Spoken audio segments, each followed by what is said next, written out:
नमस्कार साथियों, sky classes के यूट्यूब चैनल पे आप सभी का स्वागत है। आज की इस क्लास में हम बात करेंगे 18 फरवरी 2025 के महत्वपूर्ण करंट अफेयर्स और उससे जुड़े हुए सभी स्टैटिक जीके के बारे में। यदि आपने अभी तक हमारे चैनल को सब्सक्राइब नहीं किया है तो सब्सक्राइब करें और बेल आइकन पर क्लिक करें ताकि हमारी सभी वीडियोज का नोटिफिकेशन आप तक पहुंच सके। तो स्टार्ट करते हैं आज की हमारी क्लास। आज का हमारा पहला क्वेश्चन है, हाल ही में विश्व पेंगोलिन दिवस कब मनाया गया? तो विश्व पेंगोलिन दिवस मनाया जाता है 15 फरवरी को। बात करें फरवरी महीने के महत्वपूर्ण दिवस की, तो फरवरी महीने 1 फरवरी को मनाया जाता है भारतीय तटरक्षक दिवस। 2 फरवरी को मनाया जाता है विश्व आर्द्रभूमि दिवस, world wetland day. World cancer day मनाया जाता है 4 फरवरी को। विश्व दलहन दिवस या वर्ल्ड पल्सेस डे मनाया जाता है 10 फरवरी को। 10 फरवरी को 4 दिवस मनाए जाते हैं, 3 दिवस मनाए जाते हैं। विश्व दलहन दिवस, नेशनल डी वार्मिंग डे, राष्ट्रीय कृमि मुक्ति दिवस और अंतरराष्ट्रीय मिर्गी दिवस। अंतरराष्ट्रीय मिर्गी दिवस ये 10 फरवरी को नहीं मनाया जाता, 2025 में 10 फरवरी को मनाया गया है। वैसे ये दिवस मनाया जाता है फरवरी के सेकंड मंडे को। 11 फरवरी को 3 दिवस मनाए जाते हैं। विज्ञान में महिलाओं और लड़कियों का अंतर्राष्ट्रीय दिवस, international day of women and girls in science. और सेफर इंटरनेट दिवस, सुरक्षित इंटरनेट दिवस। और राष्ट्रीय एंटी स्मगलिंग डे, राष्ट्रीय तस्करी विरोधी दिवस। 12 फरवरी को मनाया जाता है नेशनल प्रोडक्टिविटी डे या राष्ट्रीय उत्पादकता दिवस। 13 फरवरी को 2 दिवस मनाए जाते हैं, राष्ट्रीय महिला दिवस और world radio day. World radio day, radio की खोज किसने की थी? रेडियो की खोज 1895 में जी मार्कोनी ने की थी। और राष्ट्रीय महिला दिवस ये क्यों 13 फरवरी को क्यों मनाया जाता है? ये राष्ट्रीय महिला दिवस सरोजनी नायडू के जन्म दिवस के उपलक्ष्य में 13 फरवरी को मनाया जाता है। अंतरराष्ट्रीय महिला दिवस कब मनाया जाता है? तो वो मनाया जाता है 8 मार्च को। बात करें नेक्स्ट क्वेश्चन की, हाल ही में भारत रंग महोत्सव 2025 कहाँ आयोजित किया गया? भारत रंग महोत्सव 2025 का आयोजन किया गया है नई दिल्ली में। बात करें भारत रंग महोत्सव की, तो भारत रंग महोत्सव को भारंगम भी कहा जाता है। यह विश्व का सबसे बड़ा रंगमंच महोत्सव है। विश्व का सबसे बड़ा रंगमंच महोत्सव कौन सा है? तो भारत रंग महोत्सव या भारंगम।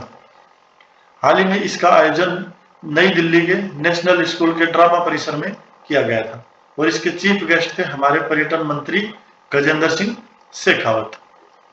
चीफ गेस्ट कौन थे? गजेंद्र सिंह शेखावत, पर्यटन मंत्री। इसका आयोजन कब से कब किया गया था? 28 जनवरी से 16 फरवरी तक आयोजन किया गया था। इस बार की थीम थी एक रंग श्रेष्ठ रंग और एक अभिव्यक्ति सर्वोच्च रचना। बात करें 2025 के प्रमुख समिट्स की, तो वेव्स समिट का आयोजन कहाँ किया जाएगा? ये वेव्स समिट का पहला संस्करण है जिसका आयोजन भारत के मुंबई शहर में किया जाएगा। वेव्स की फुल फॉर्म है world audio visual entertainment summit. World audio visual entertainment summit, इसके पहले संस्करण का आयोजन होगा मई 2025 में भारत के मुंबई शहर में। 31वीं राष्ट्रीय बाल विज्ञान कांग्रेस का आयोजन कहाँ किया गया? भोपाल, मध्य प्रदेश में।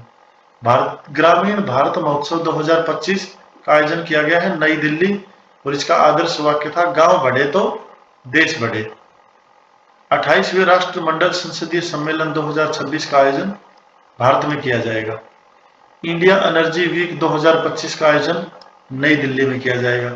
काशी तमिल संगम 3.0 का आयोजन वाराणसी में किया जाएगा फरवरी में और इसका उद्घाटन यह धर्मेंद्र प्रधान के द्वारा। धर्मेंद्र प्रधान है भारत के शिक्षा मंत्री।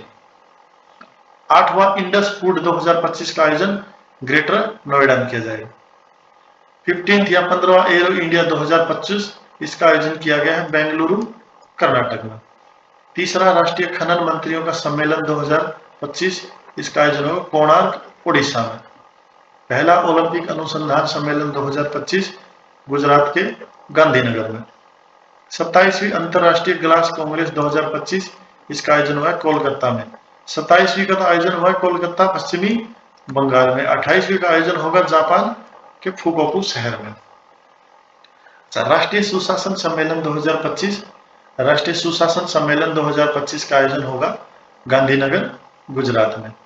पहला प्रौद्योगिकी संवाद आयोजन होगा बेंगलुरु में, बेंगलुरु की college IISc, Indian institute of science में। हथकरघा सम्मेलन मंथन का आयोजन होगा नई दिल्ली में।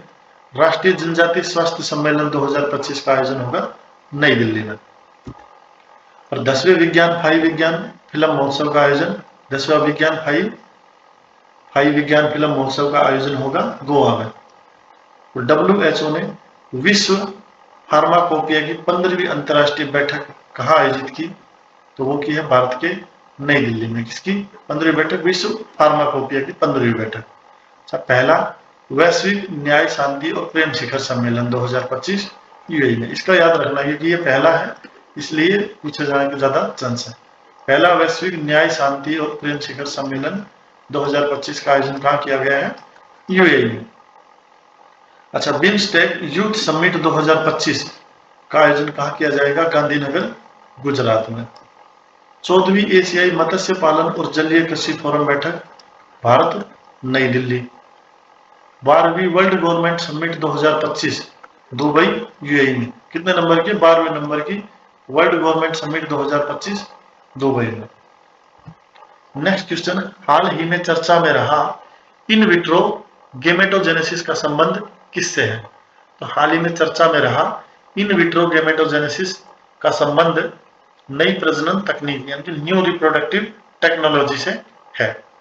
नेक्स्ट क्वेश्चन, हाल ही में महिला प्रीमियर लीग का तीसरा सीजन कहाँ शुरू हुआ?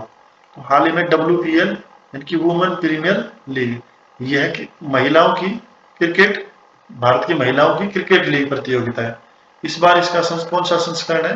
तो इस बार इसका तीसरा संस्करण है, जिसका उद्घाटन हुआ है, जिसका स्टार्टिंग हुई है वडोदरा, गुजरात से। बात करें WPL की, वर्ल्ड प्रीमियर लीग, तो ये इसका तीसरा संस्करण है। आयोजन होगा 14 फरवरी से 15 मार्च तक। शुरुआत कहाँ हुई है? वडोदरा, गुजरात से। पहला मैच है RCB और गुजरात जायंट्स के मध्य। ठीक है, इस बार टोटल गेम भाग ले रही है 5। और मैच कहाँ कहाँ होंगे? पहले पिछले 2 संस्करण के मुकाबले तो हुए थे मुंबई और बेंगलुरु में। इस बार के मैच 4 जगहों पर होंगे, वडोदरा, लखनऊ, मुंबई और बेंगलुरु। फाइनल कहाँ खेला जाएगा? उद्घाटन मैच तो हुआ है वडोदरा में, फाइनल होगा ब्रेबोर्न स्टेडियम, मुंबई में। और इस बार की सबसे महंगी खिलाड़ी कौन है? सिमरन शेख, जिसे खरीदा है गुजरात जायंट्स ने 1.9 करोड़ रुपए में। अब तक के 2 संस्करण हो चुके हैं। पहले संस्करण की विजेता टीम थी MI यानी कि मुंबई इंडियंस, और उसकी कैप्टन थी हरमनप्रीत कौर। दूसरे संस्करण की विजेता टीम थी RCB और उसके कप्तान है स्मृति मंदाना। नेक्स्ट की बात करें नौवे वुमेन्स एशिया कप की, तो नौवा वुमेन्स एशिया कप 2024 में श्रीलंका में आयोजित हुआ था। श्रीलंका विजेता रहा है और इंडिया उप विजेता रहा है इसमें।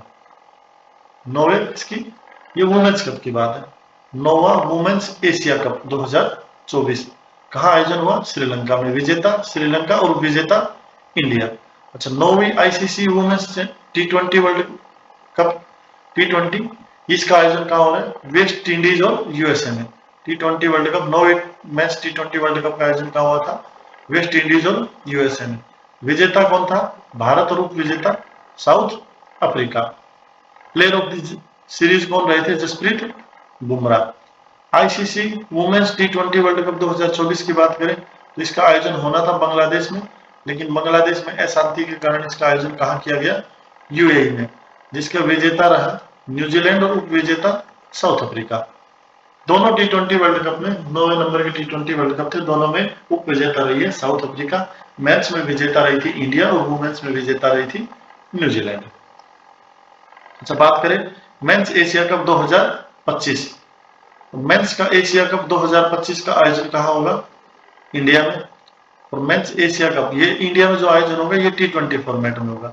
और मेंस एशिया कप 2027 का आयोजन ये बांग्लादेश में होगा, ये ODI फॉर्मेट में। रणजी ट्रॉफी की बात करें तो रणजी ट्रॉफी 23-24 का विजेता रही है मुंबई, उप विजेता है विदर्भ। और ईरानी कप की बात करें तो ईरानी कप की भी विजेता है मुंबई और उप विजेता है शेष भारत। देखो रणजी ट्रॉफी और ईरानी कप दोनों का विजेता कौन है? दोनों का विजेता है मुंबई। ठीक है, रणजी ट्रॉफी और ईरानी कप, रणजी ट्रॉफी 2023-24, ईरानी कप 24 का विजेता कौन है? मुंबई। ईरानी रणजी ट्रॉफी में तो किसे हराया? विदर्भ को। और ईरानी ट्रॉफी में शेष भारत को। एसीसी की बात करें, एशियन क्रिकेट काउंसिल के हेड, नया हेड बना है किसे? समी सिल्वा, ये कहाँ के? श्रीलंका के। और आईसीसी का नया हेड किसे बनाया गया? जैसा के, जो कि कहाँ के? भारत के। किसके स्थान पे बनाया गया है? ये बनाया है ग्रेग बर्कले, जो कि न्यूजीलैंड के थे। अच्छा, बीसीसीआई का नया सचिव किसे बनाया गया? देवजीत सैकिया को। हाल ही में, नेक्स्ट क्वेश्चन, हाल ही में स्वीडिश रक्षा कंपनी साब ने electronics warfare laser warning system 310 के लिए किसके साथ समझौता किया है? तो स्वीडिश रक्षा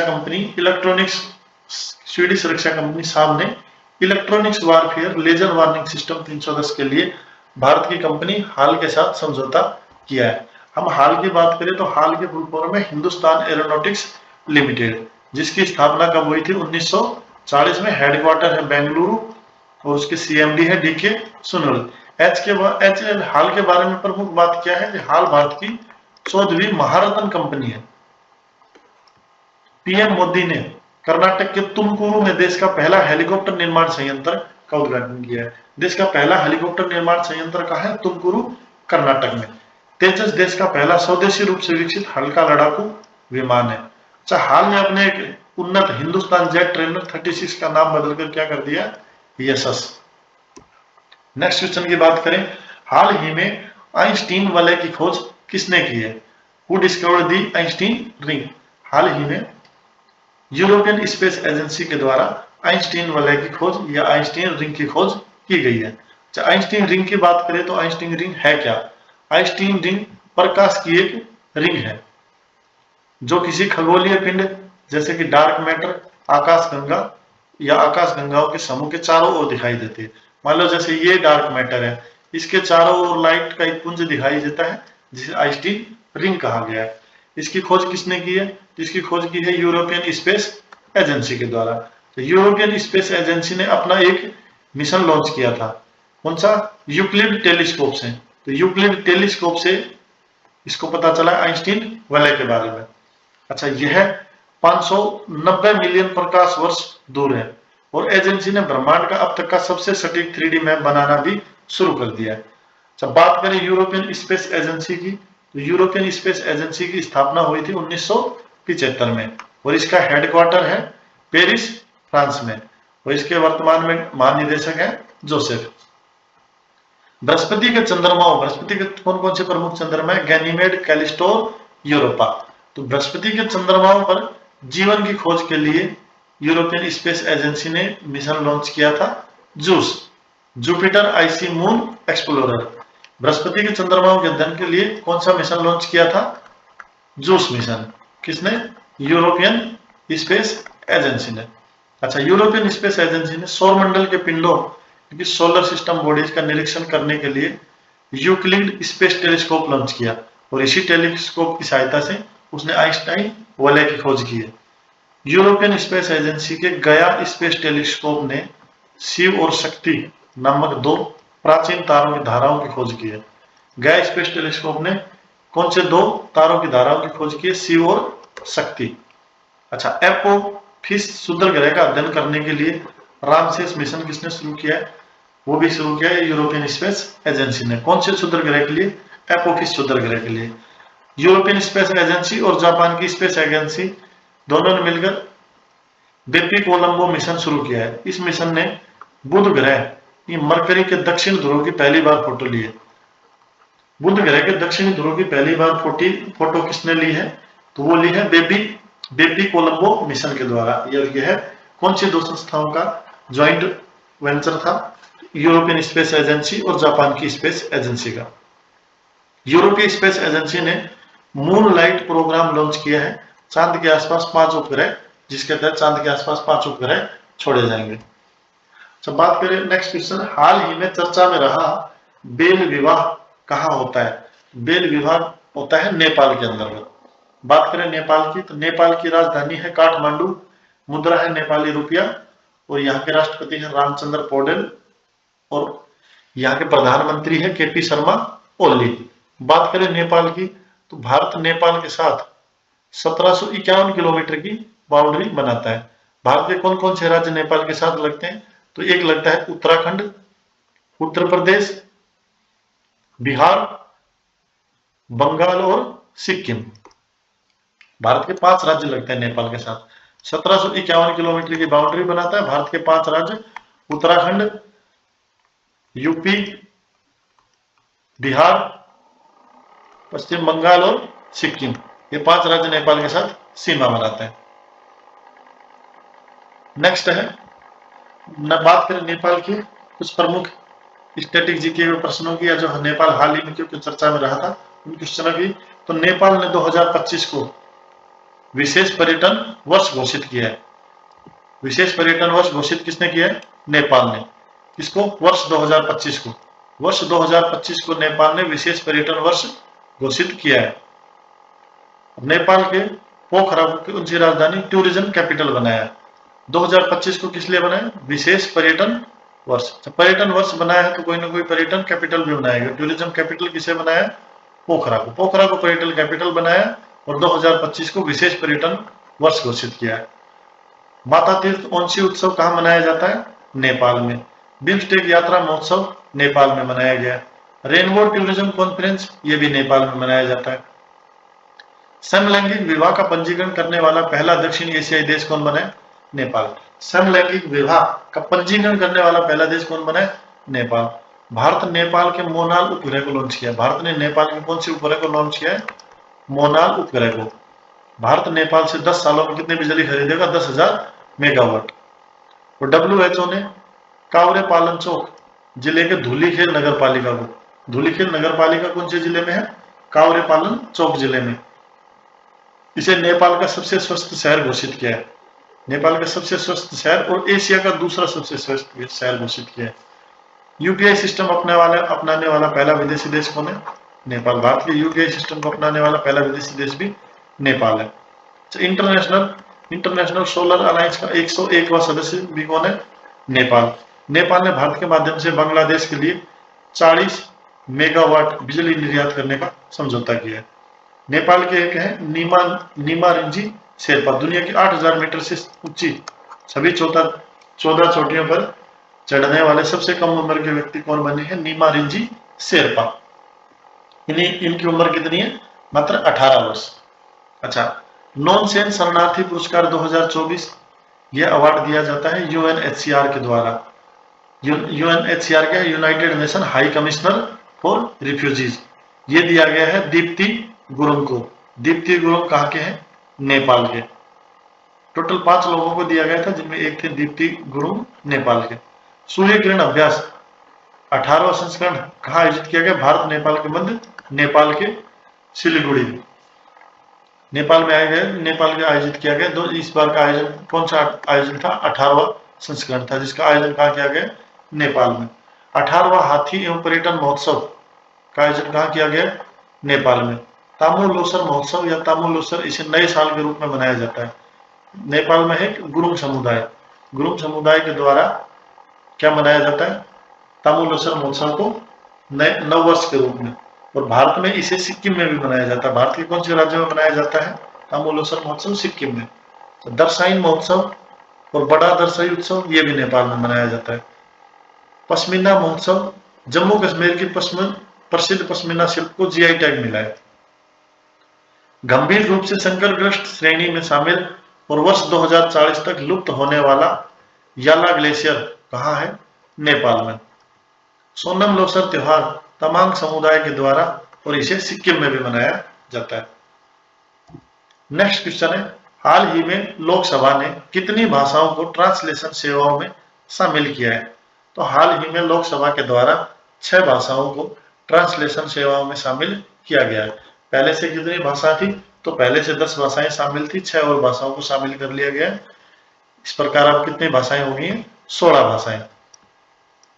लोकसभा में भाषाई समावेशन को बढ़ावा देने के लिए लोकसभा अध्यक्ष ओम बिरला ने कौन कौन सी भाषा, 6 भाषाएं शामिल किया, बोडो, डोगरी, मैथिली, मणिपुरी, संस्कृत और उर्दू, ये 6 भाषाओं को शामिल करने की घोषणा की है। इसका फायदा क्या होगा, सांसदों के लिए संसदीय कार्रवाई को अधिक सुगम बनाया इससे। अच्छा, अब तक 10 भाषाएं कौन कौन सी थी, तो वो थी असमिया, बंगाली, गुजराती, कन्नड़, मलयालम, मराठी, उड़िया, तमिल, तेलुगु, हिंदी और अंग्रेजी। तो बात करें भारत की संसद, दुनिया की एकमात्र संसद है जो कई भाषाओं में रियल टाइम अनुवाद सेवाएं प्रदान करती है, बाकी पूरी दुनिया में ऐसा कहीं नहीं है। अच्छा, बात करें भारत की क्लासिकल लैंग्वेज की, तो भारत में कितनी शास्त्रीय भाषाएं हैं, भारत में पहले 6 शास्त्रीय भाषाएं थी। 2024 में 5 भाषाओं को और शास्त्रीय भाषा का दर्जा दिया, तो इस प्रकार वर्तमान में कुल शास्त्रीय भाषाओं की संख्या कितनी होगी, 11। तो 2024 में कौन कौन सी भाषाओं को शास्त्रीय भाषा का दर्जा दिया गया था, तो एक भाषा थी असमिया, मराठी, पाली, प्राकृत और बंगाली। इन 5 भाषाओं को शास्त्रीय भाषा का दर्जा दिया गया था। भारत की 8वीं अनुसूची में कितनी भाषाएं हैं, तो मूल संविधान में भारत की 8वीं अनुसूची में 14 भाषाएं थी, और वर्तमान में इसमें 8 भाषाएं और जोड़ दी हैं, तो टोटल वर्तमान में भारत के संविधान में 8वीं अनुसूची में कितनी भाषाएं हैं, 22 भाषाएं। 15वीं भाषा के रूप में सिंधी को जोड़ा गया था, कब, 21वें संविधान संशोधन 1967 के द्वारा 15वीं भाषा के रूप में सिंधी को जोड़ा गया था। और 16, 17, 18वीं भाषा के रूप में नेपाली, मणिपुरी और कोंकणी भाषा को 71वें संविधान संशोधन 1992 के द्वारा जोड़ा गया था। उसके बाद बोडो, डोगरी, मैथिली और संथाली को 19, 20, 21, 22 भाषा के रूप में 2002 में 92वें संविधान संशोधन के द्वारा जोड़ा गया था। इस प्रकार भारत में टोटल कितनी, भारतीय 8वीं अनुसूची में टोटल कितनी भाषाएं हैं, 22 भाषाएं। बात करें नेक्स्ट क्वेश्चन की, तो Dubai global best M governance award 2025 में भारतीय छात्रों ने कौन सा पदक जीता है। Dubai global best M governance award 2025 में भारतीय छात्रों ने ब्रॉन्ज मेडल जीता है। अच्छा, दुबई में इस टाइम चल रहा है 11 फरवरी से लेकर 14 फरवरी तक चल रहा था वर्ल्ड गवर्नमेंट समिट। तो ये कौन सा संस्करण था, वर्ल्ड गवर्नमेंट समिट का 12वां संस्करण था। इसके दौरान भारत के 3 भारतीय छात्रों को global best M government award 2025 में कांस्य पुरस्कार दिए गए। ये तीनों भारतीय छात्र Maharaja Agrasen institute of technology नई दिल्ली के कंप्यूटर साइंस के छात्र थे, जिनका नाम है सागर तेवतिया, अभिनव मिश्रा, अनुष्का सिंह। इन्होंने क्या किया था, इन्होंने एक ऐप लॉन्च किया था या एक ऐप बनाया था जिसका नाम है एक्सेस वे। यह विकलांग व्यक्तियों के लिए सामाजिक समावेश को बढ़ावा देगा। इसके लिए एक्सेस वे इनके ऐप का नाम है। इनके ऐप का नाम क्या है, इनके ऐप का नाम है एक्सेस वे, और यह क्या करेगा, विकलांग व्यक्तियों के सामाजिक समावेश को बढ़ावा देगा। बात करें नेक्स्ट क्वेश्चन की, हाल ही में पीएम नरेंद्र मोदी ने फ्रांस के राष्ट्रपति इमैनुअल मैक्रों को डोकरा कलाकृतियों का उपहार दिया गया। इस कला का संबंध किससे है, तो डोकरा कला का संबंध है भारत के छत्तीसगढ़ राज्य से। बात करें छत्तीसगढ़ की, तो छत्तीसगढ़ की राजधानी है रायपुर, यहाँ के गवर्नर है रमन डेका और मुख्यमंत्री है विष्णुदेव साय। छत्तीसगढ़ की प्रमुख योजनाओं की बात करें तो युवा मितान परिवहन योजना का संबंध कौन से राज्य से है, वो भी छत्तीसगढ़ राज्य से। मुख्यमंत्री ग्रामीण आवास योजना, यह भी छत्तीसगढ़ की। मुख्यमंत्री वृद्ध संपदा योजना छत्तीसगढ़ से संबंधित। छत्तीसगढ़ के धमतरी जिले के नागरी दुबराज चावल को जीआई टैग मिला है।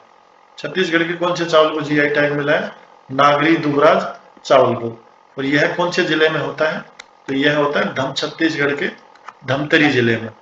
2023 में पैन या Nabokov life time achievement award दिया गया था विनोद कुमार को। यह अवार्ड पाने वाले भारतीय एशियाई मूल के पहले व्यक्ति हैं। छेरछेरा महोत्सव छत्तीसगढ़ का।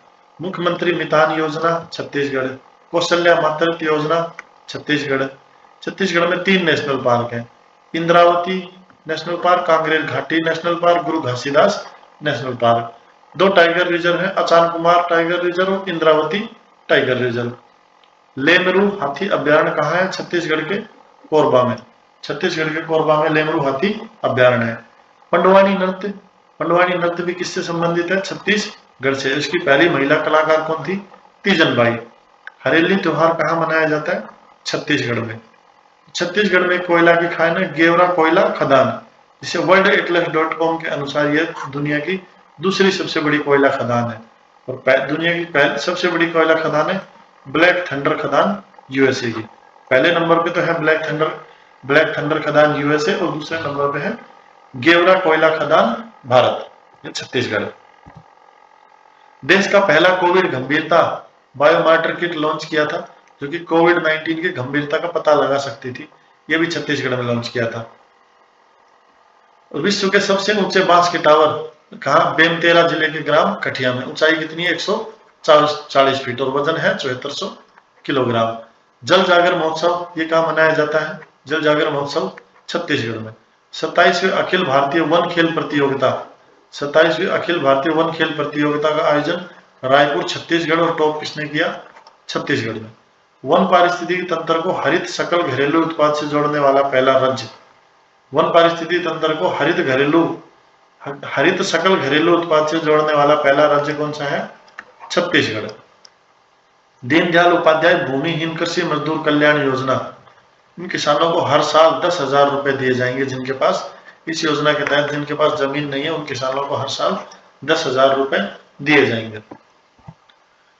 आज का हमारा होमवर्क क्वेश्चन है, हाल ही में डीआरडीओ ने भीषण ठंड में तैनात सैनिकों के लिए यूनिफॉर्म लॉन्च की है, उसका नाम है। इस क्वेश्चन का आंसर आपको कमेंट बॉक्स में देना है और कमेंट करके बताना है कि आपको आज की हमारी यह क्लास कैसी लगी। और वीडियो को ज्यादा से ज्यादा शेयर करें और चैनल को सब्सक्राइब करें। धन्यवाद।